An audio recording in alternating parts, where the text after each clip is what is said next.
shall fight on the beaches. We shall fight on the landing grounds. We shall fight in the fields and in the streets. We shall fight in the hills.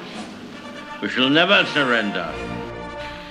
Men will still say, this was their finest hour.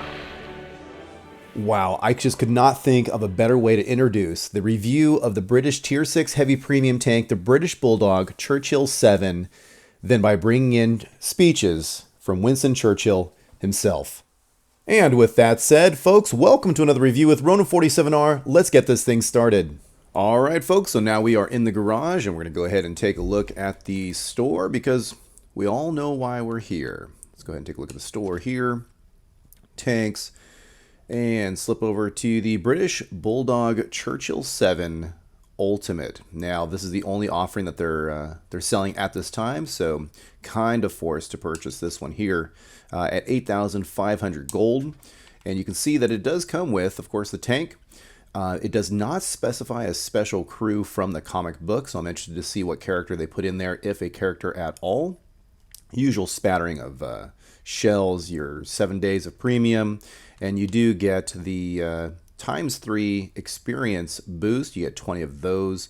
Of course, the garage slot and the operation for the British Bulldog. But other than that, nothing extra. There is nothing along the lines of equipment, and you can see they're just kind of rolling through with their narrative there, and I'm capturing it for the purpose of history.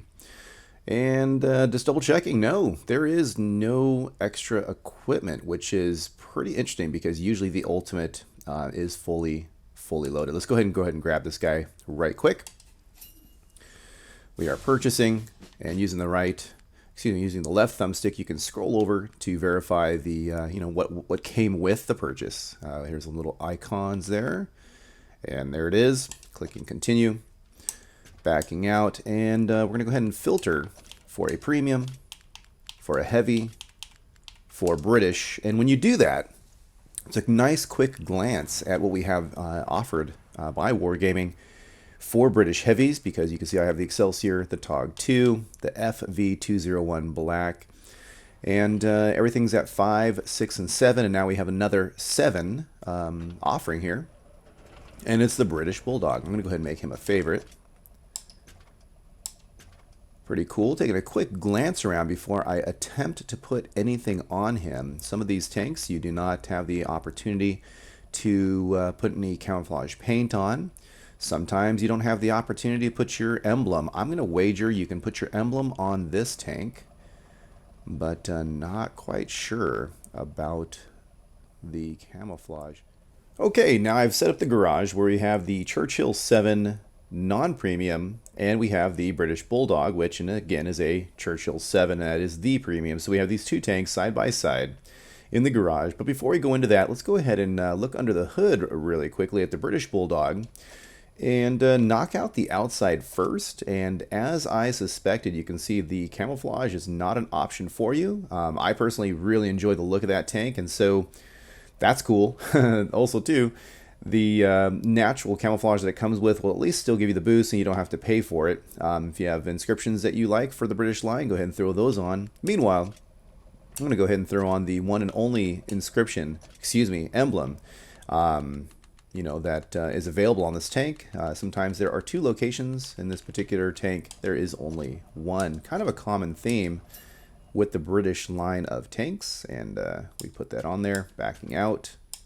And now as we're getting ready to jump into a game, we're just kind of taking a quick walk around the tank, taking a look at how awesome it really is, and we're going to go ahead and just briefly go over the stats here, and then I can share some more information about the tank while we are looking at some replays. And as usual, I like to document this information for you. At any time, you can pause, you can rewind, you can take screenshots, do whatever you need to do, but I've gathered all the information you need right here in this one video from the World of Tanks Tankpedia website, information from the garage, and that way it's at your fingertips. But again, we'll go ahead and go over the details while we're in a game, and also compare this thing to the non-premium Churchill VII Tier 6 heavy tank by the same nation, which of course is Britain. These are very, very similar, but there's got to be some differences, and we're going to go ahead and explore those together.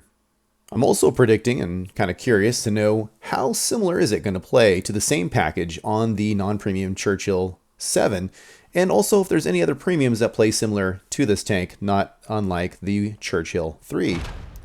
Alright folks, so the game plan, while you are watching the end results of some of these games and some shortened brawling clips, and then towards the end we'll have some games here and go ahead and summarize this whole thing up, I'm going to go ahead and start off and share with you the history of the Churchill VII. Now, this particular tank is not new. If you were to see it, it is not new to the imagination or to the memory because it's pretty darn well known. In fact, this was a British heavy infantry tank, and it was used in Second World War, World War II, and it's best known for its heavy armor, its chassis, how long it is, and the multiple bogies, you know, all those many wheels down below. It's really known for being able to really climb things, and in fact, this was such a successful tank that it was the basis for many of the specialist tanks like the flamethrower, the crocodile. Now, this tank wasn't successful right from the start. In fact, there was many flaws and there was many marks, and it didn't go into general production or into general use out in the field until Mark VII. But the reason why it's designed the way it is because, similar to the TOG, they were thinking that the Second World War was going to be fought similar to World War I. And the reason for them rushing it into service was because they were trying to bolster their defenses, because they were trying to prepare for the potential German invasion of Britain. All of this history is very exciting, very enjoyable. I love it. It adds to the game.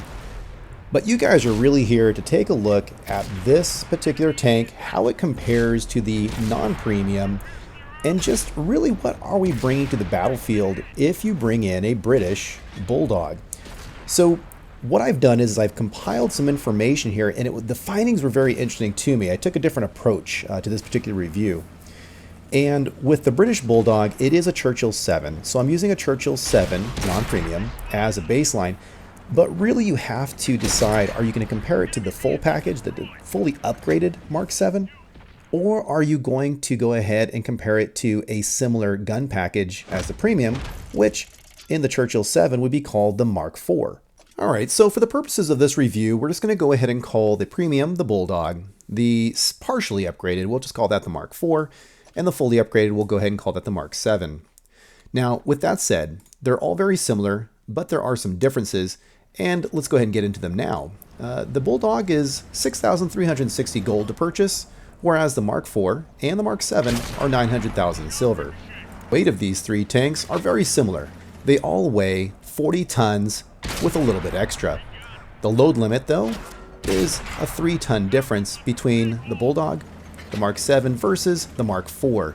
It doesn't really come into play much, though, because the acceleration, the top speed, they're all very similar. However, when you're looking at the hit points, they are different. The Bulldog comes in at 960 hit points, just like the Mark VII. The Mark IV, 860, so there's a 100-point difference already off the bat. There are no differences when it comes to the engine or when we're talking about mobility. In fact, the mobility score for all three tanks is considered a 5. The engine tier is a 4. The engine name, also the same, is a Bedford Twin 6. Horsepower, 350. Speed limit, 20 kilometers per hour. So how do they differ when it comes to the mobility? Well, they start getting different when you start talking about the track. The track tier for both the Bulldog and the Mark VII is a tier 6. The Mark IV's track is a tier 5. In fact, the track's names are even different, leading to the ability for hull traverse, and those speeds differ by 2 degrees. What are you left with? The Bulldog can turn just like the Mark VII at 20 degrees per second. The Mark IV, 18 degrees per second. Although this is only a 2-degree difference, every little bit counts, every little bit helps when you're trying to brawl and keep your tank alive. Another characteristic of this tank will hopefully keep you out of brawling situations, and that characteristic is view range. As you know, if you can see them before they see you, you have a better chance of getting those hits in and hopefully destroying them or keep them at bay so that you don't have to get into a brawling situation. The difference between the Bulldog and the Mark IV is that the Bulldog comes in at 370 meters, whereas the Mark IV is 350 meters. The good news is the view range of the Bulldogs is exactly the same as the fully upgraded Churchill VII. And with that said, the spotting score for the Bulldog and the Mark VII is 73, whereas the Mark IV is 62. Now, in the event you do have to get into a brawling match, here's some good news for you. The turret reverse speed is 30 degrees per second, which is actually very, very fast. The bad news is, if you're going to compare the two, is that this is the slowest of the three tanks that we're looking at. However, 30 degrees is still very, very viable. But don't let those 2-degree difference in turret reverse speed affect your gameplay or make you worry about this tank. In fact, there's an upcoming scene here where there's some pretty good brawling going on. In fact, that's probably part of the reason why this tank comes in at a survivability score of 43, matching that, again, of the Mark VII, whereas the Mark IV has a survivability score of 37. Now, how do they derive at these scores? And that really comes down to, for the most part, comes down to armor. Now, the armor for the hull is the same for all three tanks. It's 152 millimeters in the front, 95 on the sides, and 51 in the rear. It's the turrets where the difference really lies. What's fascinating about the Bulldog is that the turret has the same armor as the fully upgraded Mark VII, even though it's using a Tier 5 gun. So the turret armor is 152 millimeters in the front, 95 millimeters in the side, and 95 millimeters in the rear, which is a huge improvement over the Mark IV configuration. Survivability isn't just the receiving of damage or the attempt to deflect the damage. Survivability is also your ability to defend yourself, which brings in the concept of, the topic of, firepower, or the armament if you will. The firepower score for the Bulldog is 26 compared to the Mark VII, which is 27, but it's a huge difference compared to the Mark IV version, which scores at a low 22. Now, the reason why the scores are such is probably because the Mark IV and the Bulldog have a Tier 5 gun. The Mark VII has a Tier 7 gun. So the Bulldog comes with a 75mm gun Mark V, just like the Mark IV package. But the interesting thing is that they've tweaked the stats such that you actually get a faster rate of fire than the non-premium. So you, with the Bulldog, are able to send down range 20 rounds per minute or having a 4-second reload. The Mark IV package has 15 rounds per minute or a 3-second reload. Compared to the Mark VII, the fully upgraded version with a Tier 7 gun, firing the OQF 77mm gun Mark II, that comes in with a 13.95 rounds per minute or 4.3-second reload time. Now, the ability to send shells downrange is, of course, important, and they all carry 84 shells, 84 rounds. But what's really important is your ability to hit the target. So we also like to look at the stats of the aiming time. So the Mark IV and the Bulldog have an aim time of 1.90 seconds, whereas the Mark VII has a 2.30 seconds. The accuracy is 0.40 meters, 0.41 meters for both the Bulldog and the Mark IV respectively, with a better accuracy for the Mark VII at 0.36 meters. Again, there's no surprise that the Mark VII, the Mark VII's gun, being a Tier 7 gun, of course it's going to have better penetration, better damage, and that sort of thing. So we'll go ahead and automatically tell that this is going to have a better stat. At 148 penetration for regular rounds, 148 damage for regular rounds, premium rounds bump it up to 208 for the penetration and 140 damage. But what's really interesting is that once again, they tweak the stats. Although the Mark IV package and the Bulldog both have a Tier 5 gun, the Bulldog has a better gun in that it has a standard penetration of 145. That's only 3 millimeters less than the Tier 7 gun, and it is a huge difference over the 91 penetration for the Mark IV package. The damage, again, pretty big difference, whereas the Bulldog can go ahead and deliver 135 points of damage, the Mark IV package only delivers 110, and the Bulldog only comes in at 5 points of damage less than a fully upgraded Mark VII. You will be battling Tier 7 tanks, and so you do have to go ahead and use premium at times. The premium penetration for the Bulldog is 202 millimeters. The damage, still the same as the standard round, which is 135. HE, not really important to mention, but I'll go ahead and throw it in as 38 for the penetration and 175 for the damage. As we round out the stats, the scores, the information for these tanks, it's kind of important to get your gun into play to go ahead and know what tactics you should be using You need to have awareness on the battlefield, and what helps with that is the radio so that you can communicate with the rest of your team. So with the Bulldog and the Mark VII, they are using Tier 8 radios, which means they bring in a 550 meter range, which is 100 more than the Mark IV package, as the Mark IV package only uses a Tier 8 radio, 450 meter range. The next item, although not super important when it comes to these types of heavy tanks, it is information that's interesting to look at, and that is the subject of concealment. Concealment rating is 25 for the Bulldog, 21 for the Mark IV package, and 21 for the Mark VII package. Very surprised to see that there was a 4-point difference for the score of concealment for these three tanks. When you look at the stationary versus moving, it's not much of a difference, whereas the stationary for the Bulldog is 0.15, the moving is 0.09, in contrast to, say, the Mark VII, which is the same as the Mark IV, stationary of 0.13 and a moving score of 0.06. Now, lastly, we are talking about a premium review, and what makes up a premium? Most of the time, matchmaking. Special matchmaking, premium matchmaking, calling it what you want. The matchmaking for the Bulldog is great because you're a Tier 6 and you'll never see anything higher than a Tier 7. Also, of course, the silver bonus is 45% and the XP bonus is 30%. So in the end, this tank, although it's a premium, although it's not completely equal to the fully upgraded Mark VII, it was pretty good to me when I was playing these different games. In fact, take a look here, as I'm still able to take out some Tier 7 tanks using a Tier 5 gun. So what I found with this tank is similar to the Churchill III, similar to the Churchill style of tanks, is that you still have to use your basic strategies, your hull down, be smart, your standard brawling techniques, but you have to abuse and take advantage of playing to your strengths, which is your rate of fire and your armor.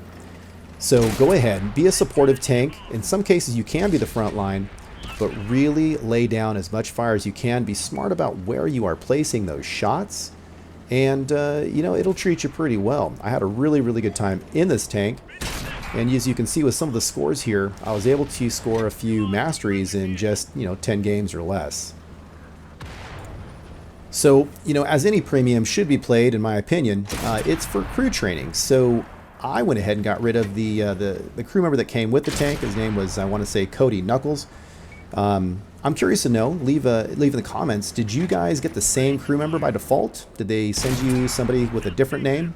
And do you keep your crews in your premiums, or do you go ahead and kick them out and use your regular crews for crew training like I do?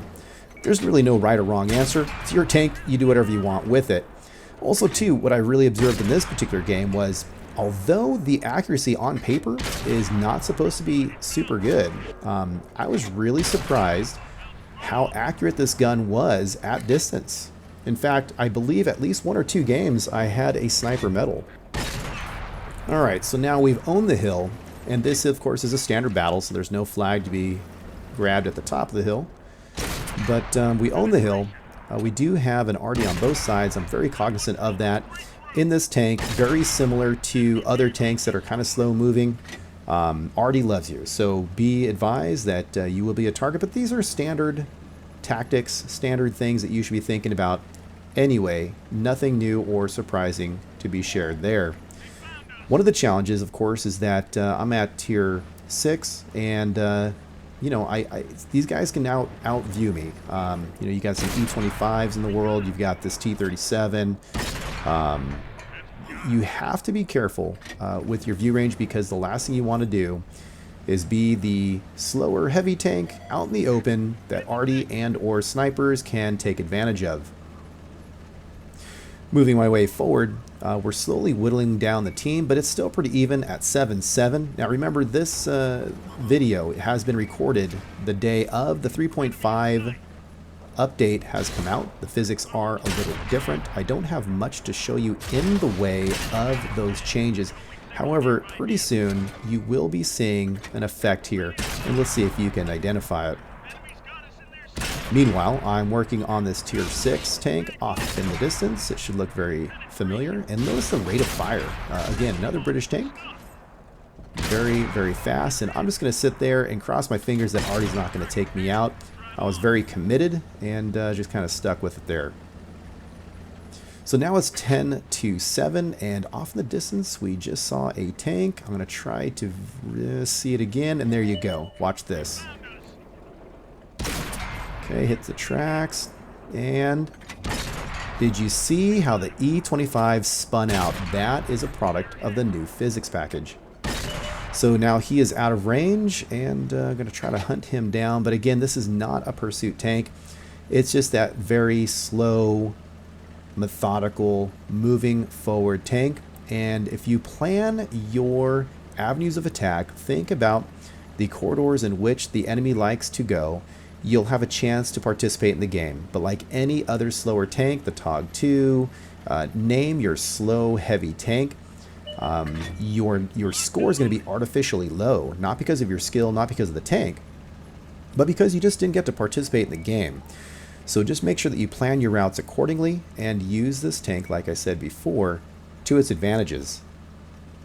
If I were to sum up this tank, it's really coming down to you have to use its armor, which although is not the strongest on the field, it's pretty strong, but you must overwhelm your enemy with the amount of rounds that you can send downfield. In fact, in some circles, they would call that force of violence, where you're going to kind of just flurry the enemy and boggle their mind with how many punches you're throwing, so to speak.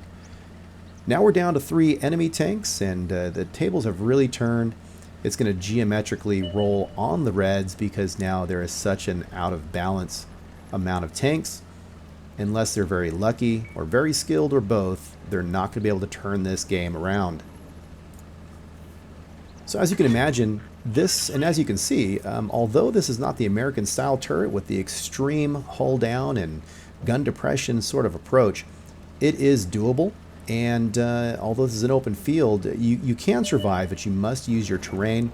However, I'll venture to say that this tank very much prefers to be in urban settings, settings in which you can side scrape, hop out from around corners, and really overwhelm the enemy.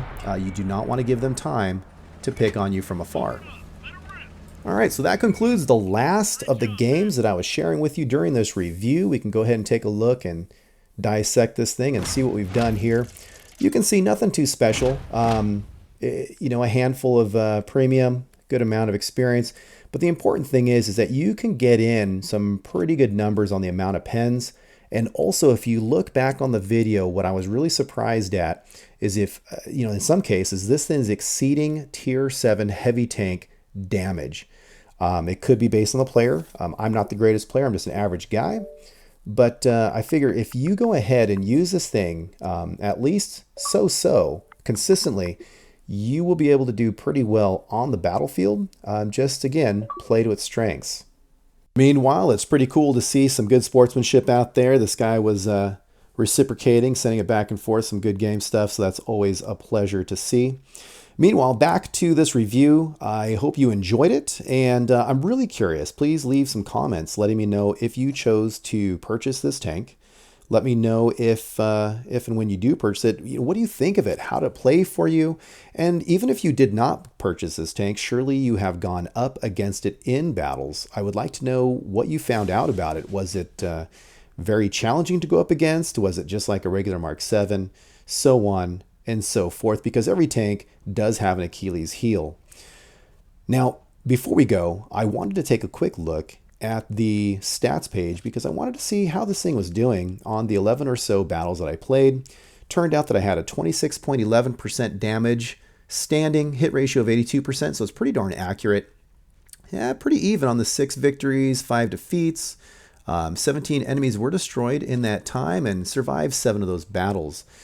So let me know how you guys are doing and what you think of this, and I'll make sure I'll catch you guys on the battlefield sometime. Wave at me. All right, I'll catch you later. Now, where did my crew go off to? Oh, I see. There they are. Okay, girls, tell them who they are if they're receiving this transmission. You are one of the 47 Ronin. Thanks for watching. I'll catch you later.